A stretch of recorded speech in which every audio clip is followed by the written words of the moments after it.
किसान साथियों, अगर आपके अनार के पेड़ में फूल खूब आते हैं लेकिन फल नहीं बनते या फिर छोटे छोटे फल बनने के बाद गिर जाते हैं तो ये वीडियो आपके लिए बहुत ज़रूरी है। तो अनार में फूल क्यों गिरते हैं, जानते हैं इसका मुख्य कारण। सबसे पहला है पोषण की कमी, खासकर नाइट्रोजन, बोरान और जिंक की कमी। पौधा फूल बना देता है लेकिन संभाल नहीं पाता अगर इन चीज़ों की कमी हो तो। दूसरा है पानी की अनियमितता, कभी ज़्यादा पानी कभी सूखा, इससे फूल और फल छोटे ही रह जाते हैं और गिर जाते हैं। तीसरा है तापमान और मौसम, जैसे कि अभी अप्रैल का महीना चल रहा है, इन्हीं दिनों में अनार के अंदर फल और फूल आते हैं। तो गर्मी कभी ज़्यादा बढ़ जाती है, जैसे 40 डिग्री सेल्सियस के करीब गर्मी होगी, तेज़ हवा चलेगी या बारिश होगी तो फूल झड़ना शुरू हो जाते हैं। चौथा है कीट और रोग, थ्रिप्स, एफिड्स, फल छेदक, ये कुछ कीट होते हैं जो फूल को कमज़ोर होकर गिरा देते हैं। पांचवा है हार्मोन असंतुलन, पौधों में प्राकृतिक हार्मोन गड़बड़ होने से फल सेट नहीं हो पाता और वो गिर जाता है। अब जानते हैं नर और मादा फूल की पहचान, क्योंकि यही होते हैं, इन्हीं के अंदर एक के अंदर फल लगता है और दूसरा गिर जाता है। अनार में 3 प्रकार के फूल होते हैं।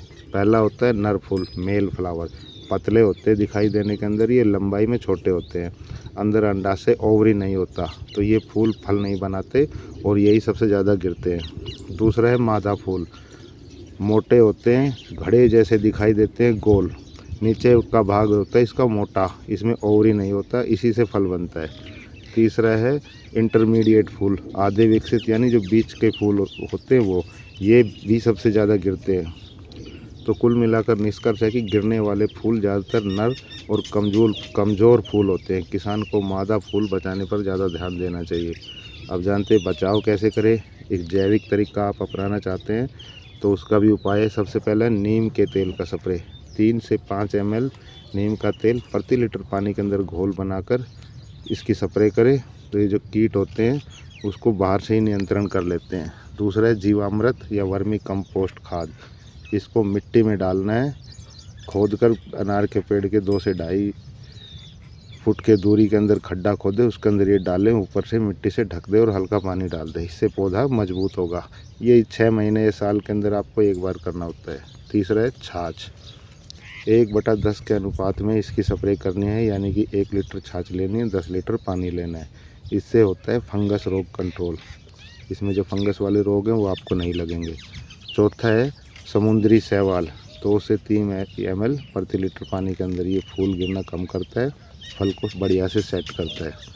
अगर आप रासायनिक इलाज करना चाहते हैं सटीक, और अगर रोग ज़्यादा है तो ये इलाज आप करें NAA प्लानोफिक्स, ये 1 ml 4 या 5 लीटर पानी के अंदर घोल बनाकर इसका स्प्रे करना है, ये भी फल को गिरने में कम करता है।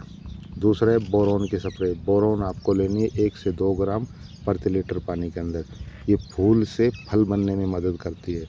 तीसरा है जिंक सल्फेट, 2 से 3 ग्राम जिंक सल्फेट 1 लीटर पानी के अंदर, इसकी स्प्रे करने के बाद आपके पौधे की जो ग्रोथ है वो सुधरेगी, पौधा अच्छी तरह से विकसित होगा।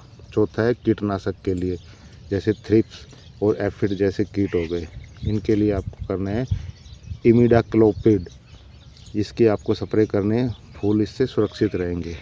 पांचवा है सबसे ज़रूरी मैनेजमेंट, देखो सिंचाई इसकी आप नियमित करें, क्योंकि अप्रैल का महीना है, अब गर्मी ज़्यादा पड़ेगी तो नियमित आपको पानी देना है, ज़्यादा पानी भर के नहीं देना है, फूल आने पर ज़्यादा पानी ना दे।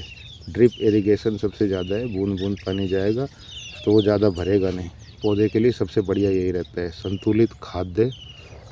तो कुल मिलाकर ध्यान रखें, अगर अनार में सभी फूल एक तो फल नहीं बनते, जो मोटे और स्वस्थ मादा फूल हैं वही फल देते हैं, तो ज़्यादातर फूल झड़े, हल्के पतले फूल आपको झड़ते दिखाई दे तो ज़्यादा घबराना नहीं है, वो गिरेंगे ही। सही पोषण, सिंचाई और स्प्रे से आप फूल गिरना रोक कर अपना अनार का उत्पादन बढ़ सकते हैं। तो मिलते हैं दोस्तों एक नई वीडियो में। ये थी जानकारी, इसी प्रकार की जानकारी लेने के लिए आप चैनल को सब्सक्राइब करें, वीडियो को लाइक करें। जय जवान जय किसान।